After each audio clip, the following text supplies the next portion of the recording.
सकाळी एक आम्हाला कंट्रोल रूमवरनं कॉल आला की काही जनावरांची गाडी थांबून आहे. तर अशा पद्धतीने जो कॉल होता त्याच्यावर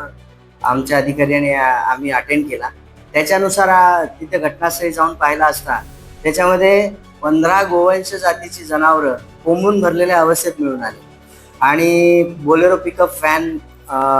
प्रकाराची गाडी होती आणि त्या गाडीमध्ये अशा प्रकारचे जे कोंबून झालेले जनावरं होते त्याचे तात्काळ आम्ही त्याची दखल घेऊन त्यांना रेस्क्यू करण्याच्या उद्देशाने गोशाळेमध्ये नेऊन त्यांना जमा केले आणि त्यांची शुश्रूषा म्हणून तिथल्या सर्व डॉक्टरांशी भेटून आणि तिथल्या ज्या